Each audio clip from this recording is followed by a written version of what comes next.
Nagmamakaawa na si LeBron James mga kapatid. Pwedeng maging hudyat to na lisanin na niya ang Lakers in the future. Bagamat nanalo naman nga po sila sa kakatapos lang na laban kontra sa Phoenix Suns ni Durant. Talo naman nga po sila sa kapunan ni Jokic sa Denver Nuggets sa unang laban. Bibihira ang sinabing to ni LeBron dahil kahit siya ay nabaguhan din sa plano ng Lakers sa kanya ngayong season. Mas matindi nga po ang gagawin ng LA sa kanya mga kapatid dahil ayaw nilang ma-injured pa muli si LeBron lalo na kapag dumating ang postseason. Mas pinatindi na rin kasi ang rules ng NBA ngayon kaya masyadong ingat na din ang kupunan. Kumbaga para hindi madali nga muli si LeBron ng injury. Paano pa naman kasi mga kapatid, 29 puntos lamang siyang pinalaro sa unang game nila. Malimit na nga daw gagawin to ng Lakers sa kanya para maiwasan ang kinakatakutan ng lahat ng team, ang ma-injured nga ang kanilang star player. Nagmamakaawa na nga si LeBron. Alam nga daw nila na kaya niyang maglaro ng point guard. Madami pa nga daw oras pero ayaw nang ipasok si LeBron ng team. Kahit mga fans sinisigaw na free LeBron nga daw. Nang matanong nga po si Coach Ham Hingill dito,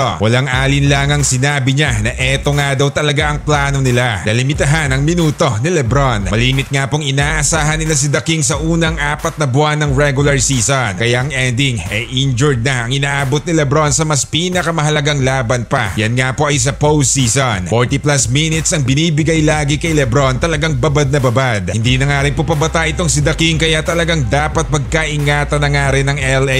Kailangan rin kasi nilang gamitin ang husto si LeBron para makapasok lang sa playoffs. Pero this time ibang-iba na nga po ang lineup nila kaya pwedeng pagpahingahin si LeBron at hindi pasanin ng lahat. Wag nga lamang din ma-injured ulit si AD, diba? Samantala naku po mga kapatid, malaking dagok na naman to hindi lang sa Philadelphia kundi mismo kay James Harden. Iimbestigahan na mismo ng pamunuan ng NBA dahil walang nagpakita kahit anino man lang ni Harden sa laban ng Philly kontra sa Milwaukee Bucks ni Giannis. Masyado na nga pong hinigpitan na ngayon ng liga ang mga absent na mga malalaro. Meron na silang tinatawag na player participation policy, meaning sisilipin na nga po ng mabuti ng NBA ang mga ginagawang load management o yung mga pakunwaring malala ang injury kahit ang mga personal reason ng mga player. Walang lusot na ang bawat kupunan dito mga kapatid at napakalaking penalty ang aabuti nila kapag nangyari ang mga to. Pero tila baliwala lang yan kay James Harden. Talagang unang laban sa regular season absent agad.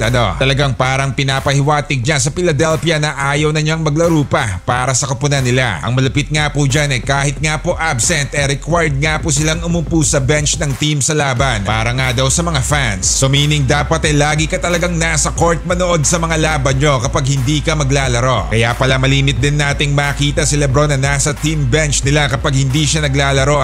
Gusto na nga pong lumipat bakod na ni Harden simula pa ng off-season. Tila wala ng remedyo o hindi na may sasaayos pa ang relasyon nila Daryl Morey na presidente ng Philly at ni Harden. Kaya si The Bird talagang halos wala ng gana kahit sa mga practice pa ng team.